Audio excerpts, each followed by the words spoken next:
relaxing and sharing and talking, and in the case of children, teaching them the art of conversation, and it's about laughing, and so when you eat a meal like that, you don't gain weight. I noticed in the book you also said bad eating and drinking grow out of an inattention to our true needs and delights. Know and pursue your pleasures. Talk about that.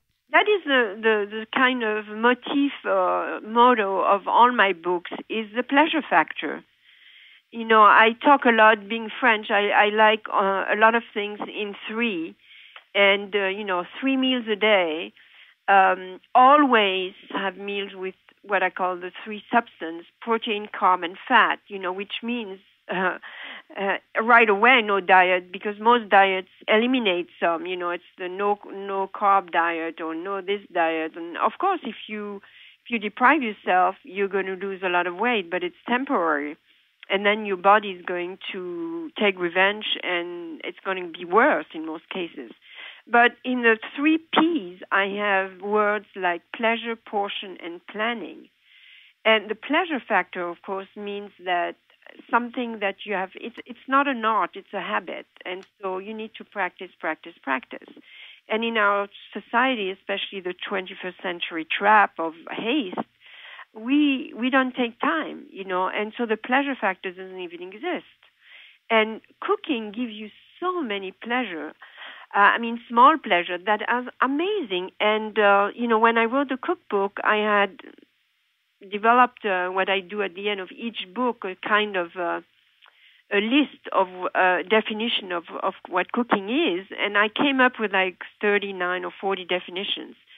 And since then, I've come up with another 50, and I'm saying you're like a creativity. So many things in the world that give you so many pleasures. And everyone who reads the book should add their own,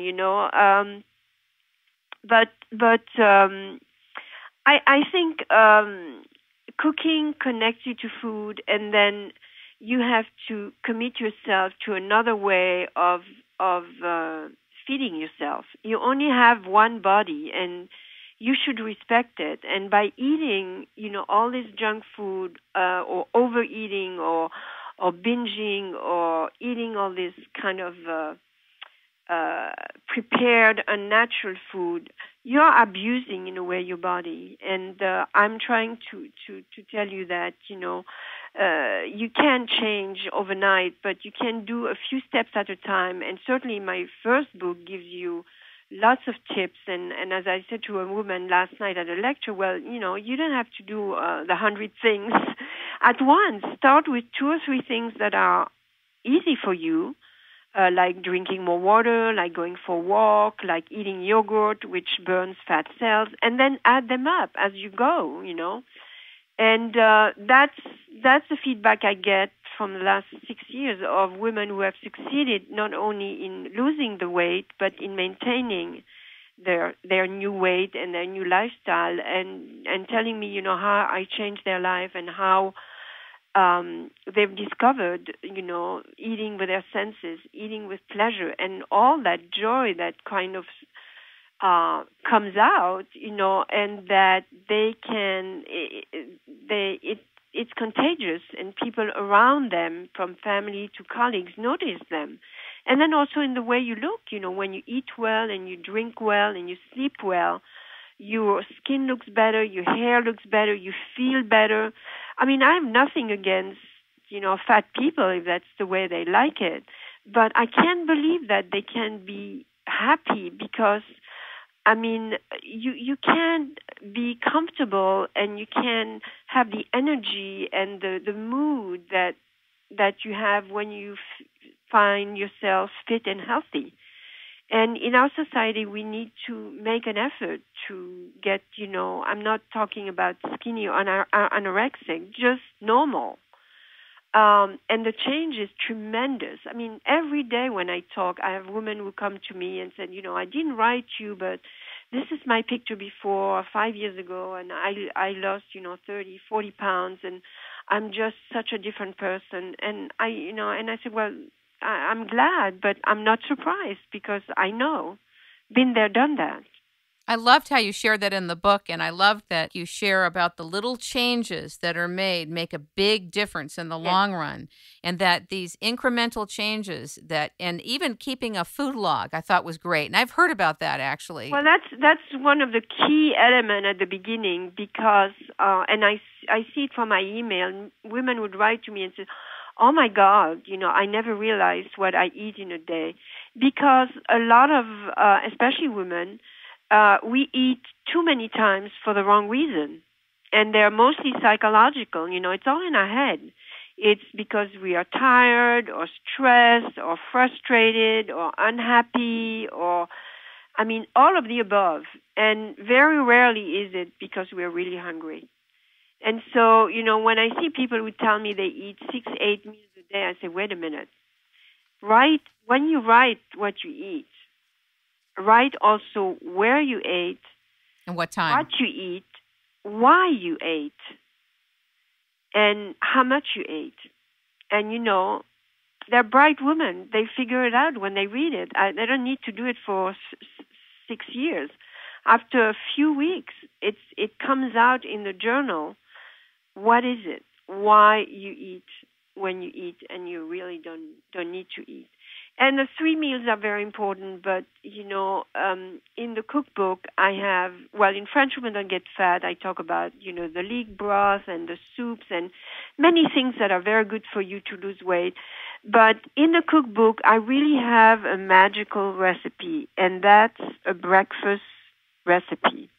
And I have so many emails, and I'm so happy about that because I've even convinced not only women, but men, children, who didn't eat breakfast, and unfortunately too many people don't eat breakfast, to now eat breakfast because that breakfast is addictive. It is so yummy, but it is so easy, so quick to make, and so delicious but it has everything. It has carbs, protein, and fat. And it's so good for you that you will have a morning where you'll have great energy, and you won't be hungry until like 1 or 2 o'clock in the afternoon. So, people who discover that just like I'm amazed that what food can do to your mood, to your everything.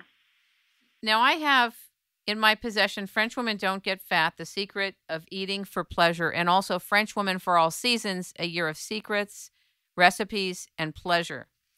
I don't have the cookbook then, but you have a lot of recipes in both. Oh, well, yes, the cookbook is actually, I certainly didn't plan to write a cookbook, but many of my fans, the first one, French Women Don't Get Fat, had 50 recipes. The second one, French Women for All Seasons, at 100.